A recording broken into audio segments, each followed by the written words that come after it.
Good day, everybody. It's a brand new episode of Native Dave Talks with your host, Native Dave. It's been a while, so I thought I better get an episode out and hopefully be more consistent this year. First and foremost, though, I want to thank all of you for taking the time to listen to the episodes. I really do appreciate it. Thank you. So, I want to start off by saying Happy New Year to you all. Happy 2024. I hope that y'all are off to a good start in your year. Um, I kind of started off rocky. There were some mishaps that, I went through and, I experienced some health problems. I don't know if a, a bruised rib is considered a health problem. I guess you can say that. But in January, I ended up with a bruised rib, and when I did see the doctor and got an X-ray, the doctor was saying that there's no fracture, but he was telling me that a bruised rib is just as painful as a fractured rib or a broken rib, and that it would take the same amount of time to heal, which is 6 months. I'm already kind of feeling good though. I know that we have had a few shows to begin with in January and February, and um, it yeah, it kind of affected me how I perform. I did feel on my side, that it was kind of uncomfortable. But at this point right now, I actually do feel that it's getting better, and so yeah, just some things, and I think that just out of everything, part of my realization this year is that I need to take better care of myself. Certain things that I can't be doing that what probably put me in unsafe situations, things like that. So it's always good to try to look at what's working and what's not, and just try to do better for ourselves.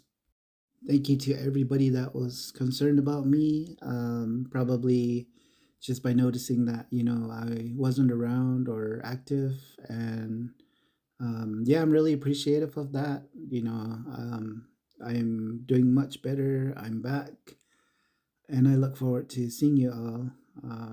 There's some that that I really appreciate, so I can't wait to meet up again. But all in all, let's make it a good year. Let's do our best and support each other, and you know, just try to stay connected the best we can. Take care of yourselves though, your loved ones, your circle, you know, and then, just your extended, friends and so forth. Just a disclaimer on my podcast, my episodes, that they're very informal. I like it that way only because, I just want to talk candidly, openly, and um, just things. I listen to things. I read things. I'm pretty much everywhere with things. Um, and so I just want to talk about them. For instance, my first real thing that I wanted to talk about was the Rock and Roll Hall of Fame. I don't know much about the Rock and Roll Hall of Fame other than, bands get nominated to be inducted into the Rock and Roll Hall of Fame. I know that it was a guy from Atlantic Records that started it somewhere in the 80s. And at this point, I don't know who's already been inducted into the Rock and Roll Hall of Fame. And the only reason why I bring it up because I was listening to Eddie Trunk. He was talking about the Rock and Roll Hall of Fame, and the main thing he was talking about was Foreigner, the band Foreigner, and he was kind of like, why are they not? in there already. Foreigner have been around since the 80s, maybe even before that. I actually grew up listening to Foreigner, and I'm sure a lot of you have as well. But it just amazes me, like, like, why are they not in there already? And so he was talking about, and I think his main concern was because of the ageism. These bands that we grew up with, they're probably in their 50s, 60s, and 70s now, and are aging. And maybe even there's some that have passed on, and just due to health problems or whatever. But the point that he was trying to make was, that they should be in there already. So he was kind of like more or less encouraging people to nominate them, to vote for them, um, so that they can at least be able to celebrate, to attend, to be able to see their worth in music history and how much their music has impacted, the music world. And it has. They have so many hits, and I'm just shocked. Right now, the nominees for 2024 are Mariah Carey, Cher, Peter Frampton, Kool and the Gang, Lenny Kravitz, Sinead O'Connor, Oasis, Ozzy Osbourne, Sade, and Foreigner. I heard that Oasis, and I'm sure there are others, who told the Rock and Roll Hall of Fame to stick it up their ass. I mean, it's I don't know. I've Iron Maiden, um, Judas Priest, like we go through this every year, and well, I don't know. I do. I hear about it, and it just got to a point where I just stopped paying attention to things. One time I was talking to my sponsor way back in 2012. I was meeting with my AA sponsor, and we were doing step work, and we were sitting outside a Starbucks one time, just having coffee and talking, and I was telling him that I was so stressed out, on things, and he's like, "What are you talking about?" And I told him that the news, all you see on the news is, just war and death and violence, and we talked, and but in the end, he told me, um, just don't watch it, don't watch it no more.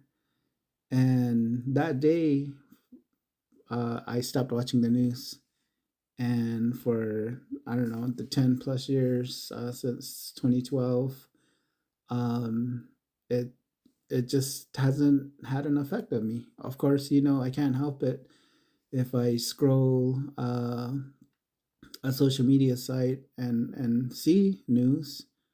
I think the only real news I follow is rock news, like metal world news, and what's going on. Because I want to know who's coming up with a new album, who's touring, so just those common sense things. But if you're wanting to help any of these nominees, you can go to vote for them. You can actually vote for them. I was looking it up. It's vote.rockhall.com, and yeah, that's it's a thing. I believe it takes place in April. I'm not sure where, but maybe I'll look into it. One of the things that they were talking about on Eddie Trunk's episode or show was these bands that do farewell tours, and we all know, how that looks. We've seen bands do farewell tours and then kind of come back after a while, and start touring again, even making new songs or albums and things like that. It was kind of funny though because um, a fan called in to the show and said, "What if we did something where we nominated a band to do a um, farewell tour and to just call it quits?" And the reason why he was saying that was because some bands, that, and I'm talking about like, professional music bands that we grew up with, more or less. Some bands don't have all the original members. They might have one original member or maybe none. And again, they might have some original members, but their their touch on creating music is just not happening anymore, and they're not making good music anymore. So there were a couple reasons why they felt like, or at least this guy that called in said, maybe we should do a show on about nominating bands to do farewell tours. Not literally, but just as a kind of a fandom thing to do, on the Trunk Nation show. So that was kind of interesting. They didn't mention any bands, but they did just say that there are bands that, again, like I said, might not even have any original members. There are some that maybe may have one or two, and they're just not impacting, like they used to. But I can think of a few, um, bands that I grew up with that are still kind of struggling in their old age, of course. But you gotta love them. um, I'm a fan all around. I'm not one to tear down a band, and especially a band that I grew up listening to. I'll support them all the way. But that was it's pretty funny. If any of you guys you know listen to Eddie Trunk, go listen to the Rock and Roll Hall of Fame episode. Speaking of ageism, Ozzy is actually up there at 75 years with Parkinson's disease. It sounded like he was trying to get himself ready, health wise, to do a tour, get back out there, and as far as doctors' orders and things like that, he was saying that he had just had a checkup, and he was like 100% on all his levels, his blood and everything. He said he felt good, but it was Sharon who was telling him that his body can't handle it anymore. The touring. Whether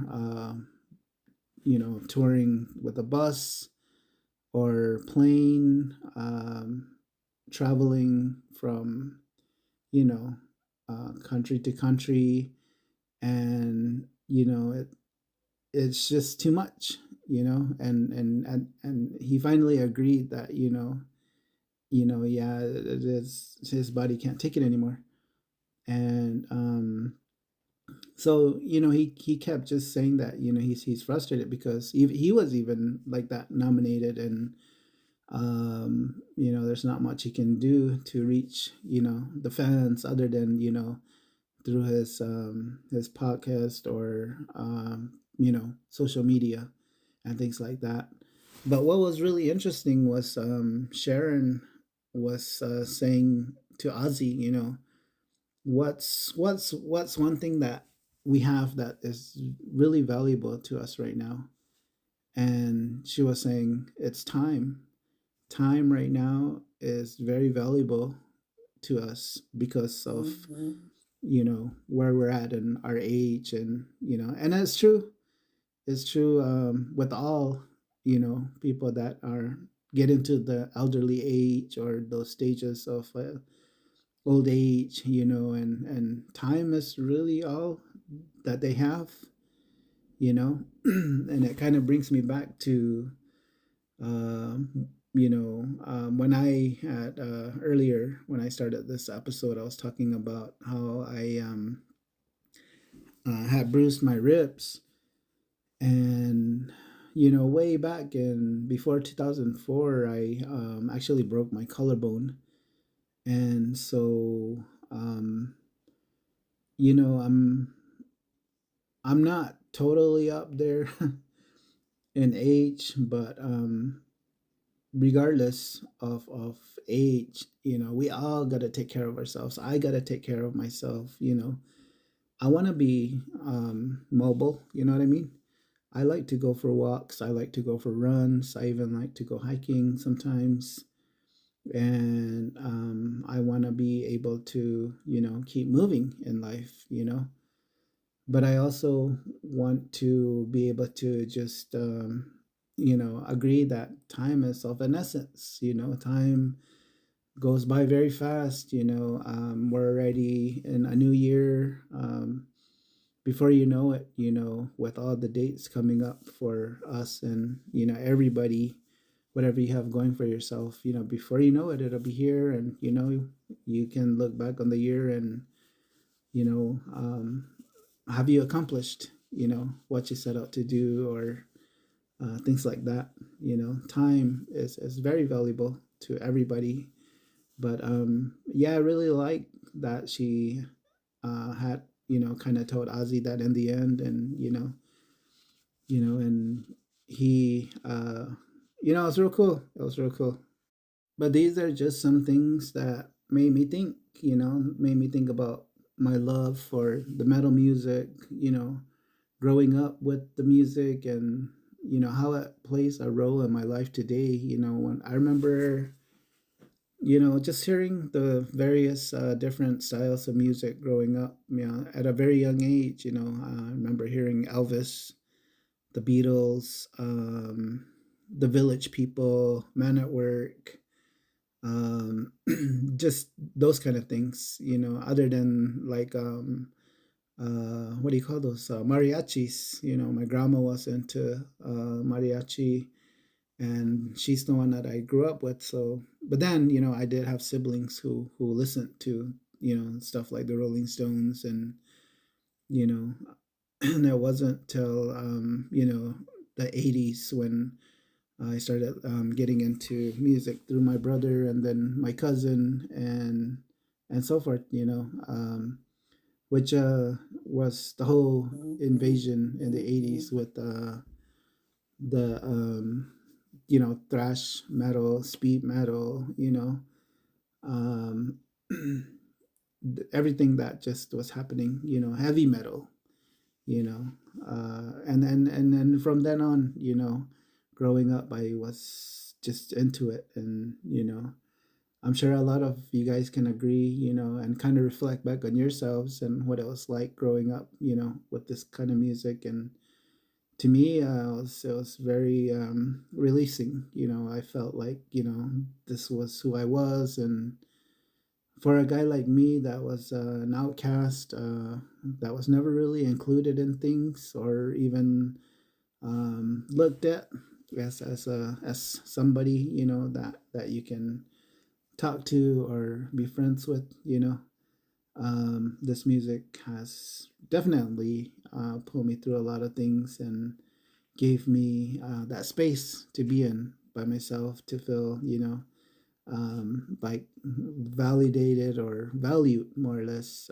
So, anyways, yeah, I grew up with this stuff, and the role that it plays in my life today is basically just, I'm still listening to it. I'm really right now the probably the band that I'm really favoring right now is KK's Priest, KK Downing. ex Judas Priest guitarist. He hasn't played in what, like 10 something plus years, and finally came out with a band. I was surfing YouTube, streaming more or less, streaming YouTube, and I saw that he was on the Monsters of Rock cruise for this year, which just happened over the weekend.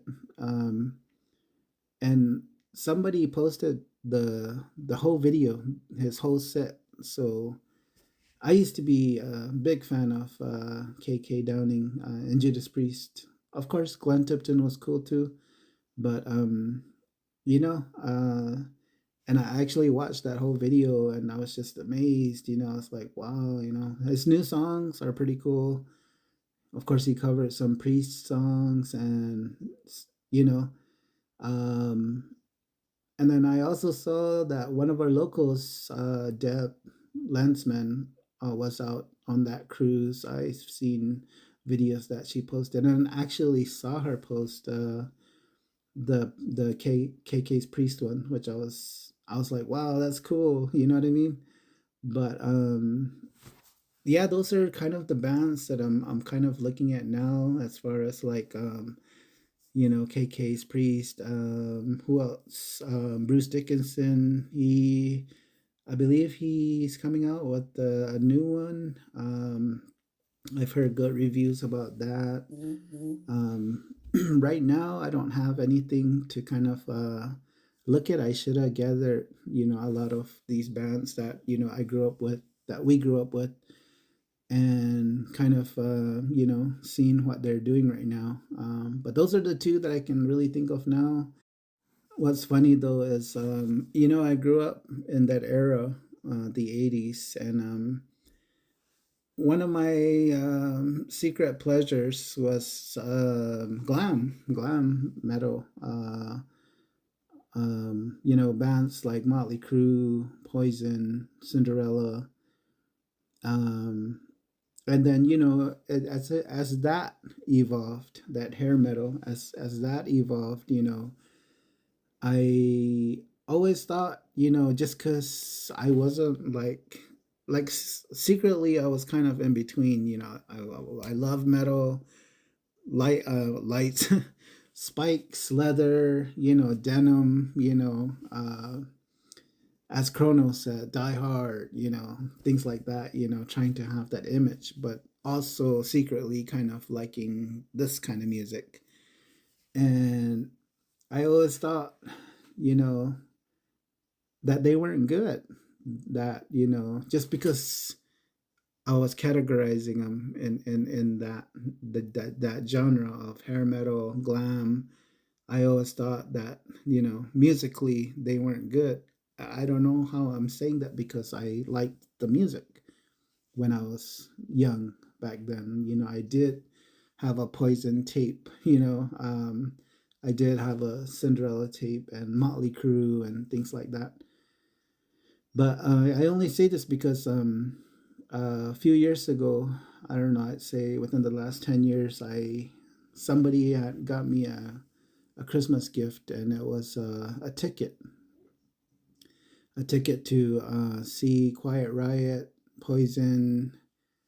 I believe it was Extreme over at the Casino del Sol in Tucson, and I went because I wanted to see Quiet Riot, and I know that Carlos Cavasso wasn't with them, but I really wanted to hear the solos. Those are the things that I listened to when I was young. I was just turned on by the solos, and it was cool. But one thing I did notice about that whole show, that my takeaway was that CC DeVille from Poison did a solo and just tore it up, dude. That that guy's a really awesome guitarist, and just the things that he was doing, I was so impressed. I was blown away. And then Extreme ended it, and of course Nuno Bancourt did a similar thing, in their set, and he's also a pretty talented musician as well. And I was like, man, all these years, I categorized them and always just thought that they weren't good, musically, but you know, I don't know how I overlooked that. I saw them and it just blew me away. And I think that those are the things that we grow up with, our perceptions of things, of how we view the world, and I don't know, I guess I can only speak for myself because I don't want to say that people are wrong, but I was pretty wrong. I'll still listen to some Motley Crue, some Poison, and Cinderella here and there. If the mood was right. If I was in that mood, and I would appreciate it. I would know that these guys are really talented musicians. All around. Speaking of which, Extreme just came out. I don't know if it's out yet, but I heard that they came out with a new album, which is pretty rocking. If you guys are into that type of music, I haven't streamed the whole album yet. Like I said, I don't know if it's out, but I did hear that they were also coming out with a new one, which is pretty interesting. I just gave my whole self away. It's cool. It's cool. I'm just I'm all around just into this music. It's been a part of my life for forever, and I'll die with it pretty much. But as I'm rambling on, I just want to kind of go ahead and come to a close. Again, pretty informal, but again, just some things that I want to talk about from time to time. I know I kind of more or less talked about the professional world of metal and music that we grew up with, and I still like to touch on the local scene, but so far we have played a few shows. I do follow a lot of the locals from Tucson, from Phoenix, from Navajo Nation, New Mexico, Oregon, LA, California. Just I follow a lot of the locals, and I have a lot of favorites. There's not just one band that is my favorite. I'm just it's so weird. It wasn't until we actually got into the local scene that I discovered this whole underground community. And I say that because or again maybe I just didn't know that it was there, because I overlooked that and looked at the metal world overall, with bands that I grew up with and shows that I went to and things like that. But coming down to the community level, and again, I put Flotsam and Jetsam, Sacred Right, Atrophy. Who else is from the local scenes that have been able to be in that huge metal world of touring and making albums that we grew up with and things like that. But it's real cool to see them in the scene, you know, and to even we've had the pleasure of opening for Flux a few times. Other bands that have came through, but overall, I'm just grateful to be part of the local metal community, and grateful for all the connections that we've made, that we will make this year, because I know that this year we're going to meet new bands that we haven't played with. And so we always like to create that connection with bands that we haven't played with and become familiar with their music and so forth. There's some bands right now that I'm really looking forward to reconnecting with, and just making new awesome experiences. But I'm down to 50 seconds to 30 minutes. I want to stop this right at 30 minutes. Thank you all for your support for this podcast, and I'll see you in the scene. Aho.